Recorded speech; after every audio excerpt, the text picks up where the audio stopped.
Welcome to World Alert Updates. Subscribe and press the bell icon for more updates. In a move that has sent ripples through the international defense community, Manila has abruptly halted all future weapons acquisitions from Israeli defense firms, effectively ending a decade-long procurement relationship that once seemed unshakable. The Armed Forces of the Philippines, or AFP, now finds itself at a crossroads, actively seeking new suppliers for main battle tanks and armored vehicles to replace aging and insufficient equipment. This dramatic decision comes after mounting frustrations, persistent delivery delays that left critical projects in limbo, and the realization that much of the equipment acquired was ill-suited for the archipelago's challenging and diverse terrain, compounded by a lack of diplomatic support from Jerusalem during key moments of regional tension. This shift marks more than just a change in suppliers. It signals a new era in Philippine defense strategy, one that places a premium on reliability, regional alignment, and mutual support over problematic partnerships that have failed to deliver when it mattered most. For years, Israeli companies like Elbit Systems were at the heart of the AFP's modernization efforts, providing advanced technology and expertise, but the partnership has gradually soured as expectations went unmet. The Philippines had hoped for a strategic ally, someone who would stand with them as maritime disputes with China escalated and regional security became more precarious. Instead, Filipino forces often found themselves isolated and under-equipped, lacking the support and resources they needed during critical moments of confrontation.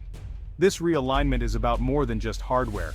It's a bold statement about the country's evolving foreign policy and its desire to forge partnerships that go beyond transactional deals. As tensions with China persist and the security environment grows more complex, the Philippines is making it clear it needs partners who can offer not only advanced technology, but also tangible, timely support and a shared strategic vision. The search for new tanks and armored vehicles is symbolic of a broader quest for dependable, strategically aligned defense partners who understand the Philippines' unique needs and challenges. The immediate challenge is daunting, filling critical gaps in the AFP's capabilities as part of its ambitious modernization plan, while ensuring that new acquisitions are both effective and sustainable. With Israeli options now off the table, defense planners are casting a wider net, looking to Europe for proven technology and reliable partnerships, and crucially, exploring opportunities within their own region, seeking to strengthen ties with Southeast Asian neighbors and build a more resilient defense network. This strategic pivot is forcing a comprehensive review of procurement processes, with new emphasis on guarantees, technology transfer, and strong government backing to ensure long-term success. The message from Manila is clear. The old way of doing business is over, and the Philippines is determined to chart a new course for its national defense. The Philippines-Israel military relationship was once a cornerstone of AFP modernization, marking a new era in the country's defense strategy and international partnerships. Starting in the early 2010s, Manila turned to Israeli contractors for cutting-edge, battle-proven systems, seeking to rapidly upgrade its aging arsenal and keep pace with regional security challenges. The partnership was seen as a win-win: advanced weaponry and technology for the Philippines, and a valuable strategic customer in Southeast Asia for Israel's growing defense industry. High-profile acquisitions included the Sabra light tank, a modern armored vehicle that became a symbol of the AFP's modernization drive. The Philippines also procured fast attack craft armed with Spike NLOS missiles, and Hermes UAVs, expanding both its naval and aerial capabilities. Israeli hardware was attractive not only for its sophistication, but also for Israel's willingness to export systems that many other countries hesitated to sell. This allowed the Philippines to leapfrog technological gaps quickly, transforming its military's operational effectiveness almost overnight. The partnership also included extensive training and knowledge exchange, with Israeli experts working closely alongside AFP personnel, sharing tactics and maintenance know-how. For a time, this created a strong bond between the two defense establishments, fostering trust and mutual respect. However, the relationship, built mostly on commercial transactions rather than deep strategic alignment, would soon be tested by contract issues, payment delays, and shifting diplomatic realities. These underlying weaknesses set the stage for the eventual breakdown, leaving both sides to reconsider the future of their defense cooperation. The partnership with Israeli defense firms soon revealed major cracks. Persistent delivery delays disrupted the AFP's modernization schedule, leaving critical gaps unfilled. The The Sabra light tank project, for example, suffered repeated setbacks, delaying new armored units. These weren't isolated incidents. Other projects face similar issues, eroding trust. For a military facing real threats, these delays had serious operational consequences. Compounding the problem, some Israeli equipment struggled in the Philippines' tropical mountainous terrain. Electronics faltered in high humidity, armored vehicles bogged down in soft soil and dense vegetation. The dream of plug-and-play solutions faded as costly adaptations became necessary. This mismatch between promised capabilities and real-world performance drove Manila to rethink its procurement strategy.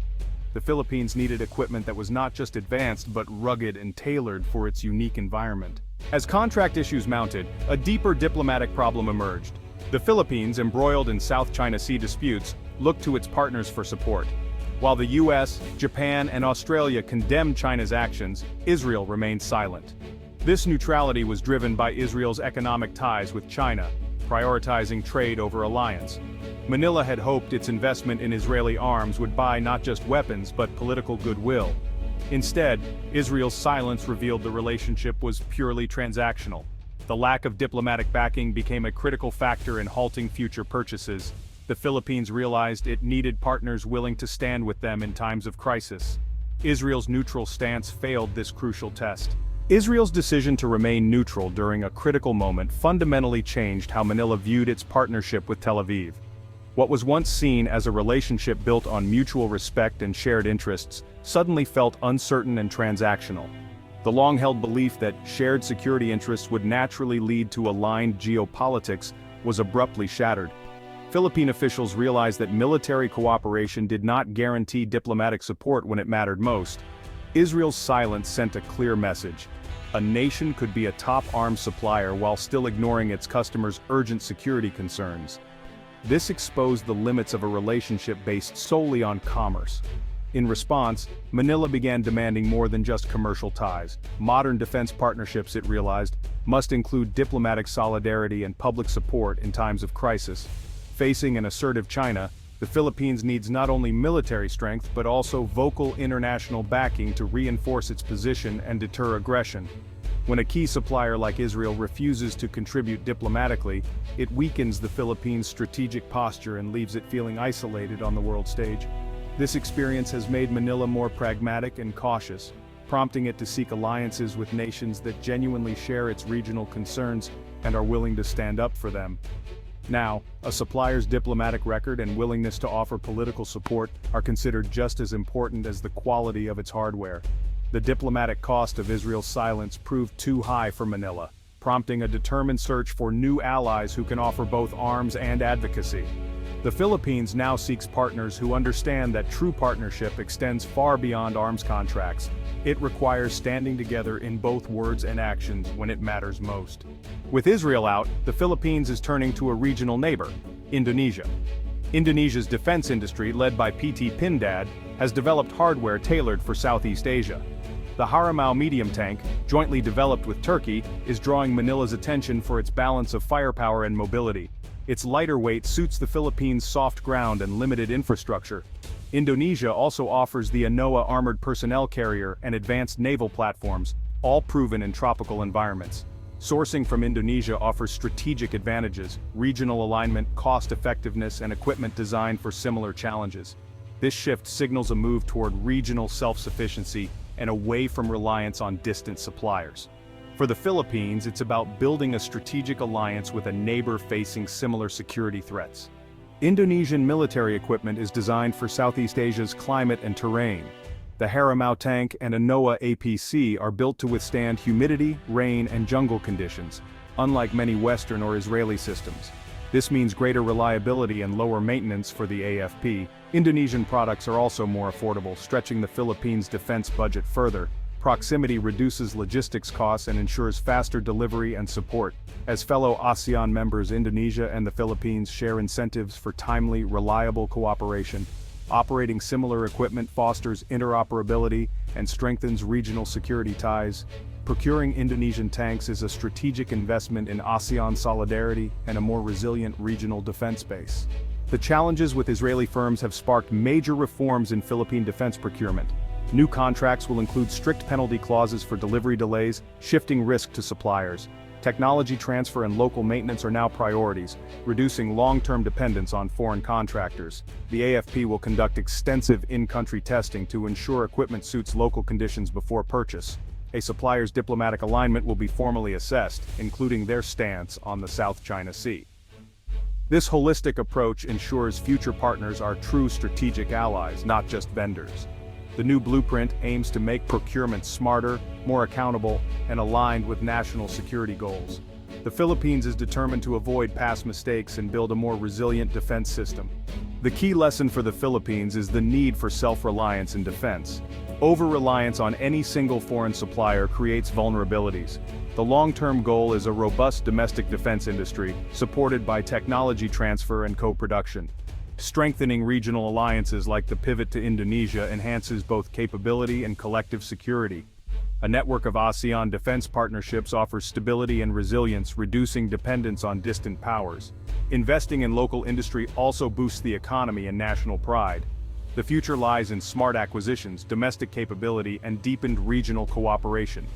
The decision to stop buying Israeli weapons marks a new strategic direction, one built on regional alliances and national self-reliance.